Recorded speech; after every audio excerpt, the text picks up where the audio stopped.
Hola a todos. En la clase de hoy veremos derivadas de orden superior, el hessiano y la concavidad y convexidad de las funciones.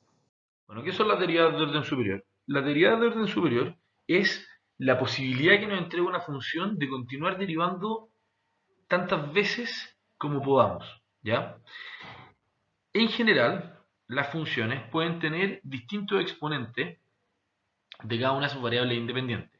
Si vemos este ejemplo acá, esta función tiene tres variables independientes, x, y y z, ¿cierto? Ahora, x está elevado a 2 acá, ¿cierto? Y esto significa que yo puedo derivar dos veces hasta obtener una constante, ¿cierto?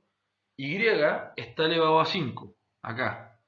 Yo puedo derivar 5 veces esta función antes de obtener una constante. Y z está elevado a 8. Y eso significa que yo esta función la puedo derivar con respecto a z 8 veces antes de obtener una constante. La derivada de orden superior es eso, es derivar infinitas veces tanto como me permita los exponentes de las derivadas de las variables independientes de la función. Veamos un ejemplo. Bueno, la mejor manera de entender las derivadas de orden superior es hacer un ejemplo.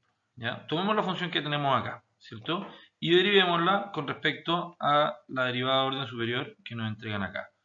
Tal como vimos en el ejemplo anterior, esto significa que yo tengo que calcular la derivada con respecto a x cuadrado de la derivada de la segunda derivada con respecto a x, perdón, de la derivada con respecto a y, de la derivada con respecto a z de la función x cuadrado y quinta z cubo más, y acá voy a hacer una modificación, y esto lo voy a escribir x y z a la menos 8, ¿ya? Para dejarlo tal cual como corresponde.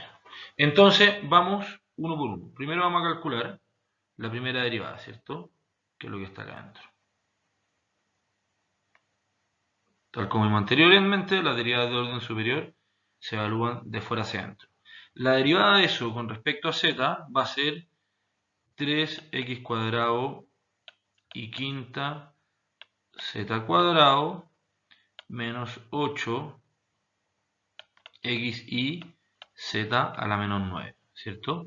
Entonces yo puedo ahora borrar todo lo que está acá y reemplazarlo, porque la verdad es que una vez que obtuvimos las derivadas, simplemente se reemplaza. Y esto me queda 3x cuadrado y quinta z cuadrado menos 8 x y z a la menos 9, ¿cierto? Y ahora yo tengo que derivar esto con respecto a qué cosa? Con respecto a y, ¿cierto? Vamos a hacer el mismo círculo, ¿cierto? Entonces ahora tenemos que derivar esta función con respecto a y, ¿ya?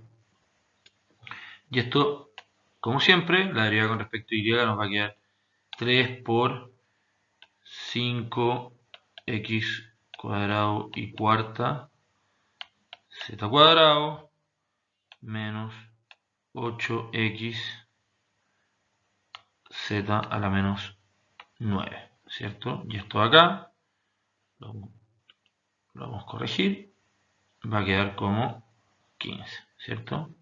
Entonces yo puedo limpiar acá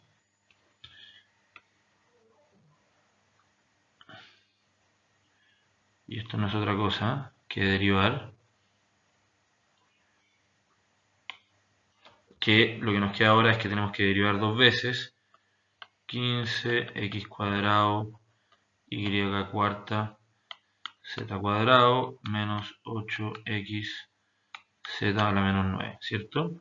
Ahora, esta derivada es importante, perdón, voy a borrar lo que queda, es importante que entendamos que es lo mismo que, vamos a escribirlo acá, esto de acá es equivalente a la derivada con respecto a x de la derivada con respecto a x de la función que tenemos presente acá, 15x cuadrado y cuarta z cuadrada menos 8x z a la menos 9, ¿cierto? Ahora sabemos que la derivada de esto, que está acá adentro, va a ser 30x y cuarta z cuadrado menos 8z a la menos 9, ¿cierto?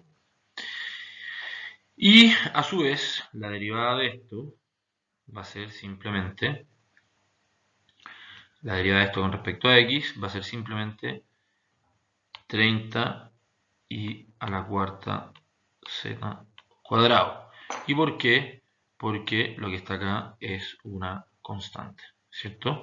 Entonces, la derivada de la cuarta derivada de f de x cuadrado yz es igual a lo que obtenemos acá, ¿ya?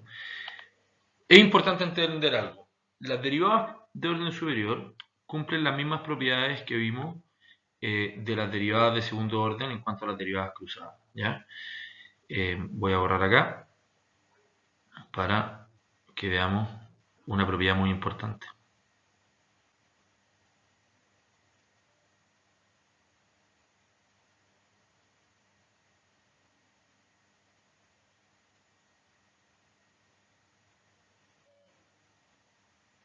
Entonces, en este caso tenemos la cuarta derivada de f con respecto a x cuadrado y z.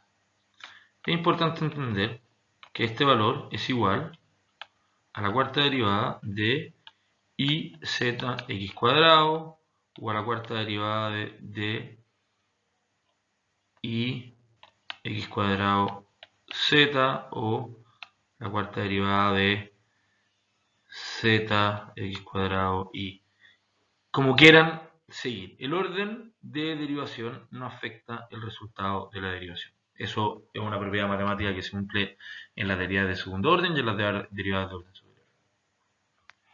Acá tenemos, de una manera un poquito más ordenada, el cálculo de las derivadas que hicimos en el ejercicio anterior. Es importante que recuerden que cuando un elemento está siendo dividido en una potencia, perdón, una fracción, hay una potencia en una fracción, esto es lo mismo que esto que está acá, es x y z a la menos 9.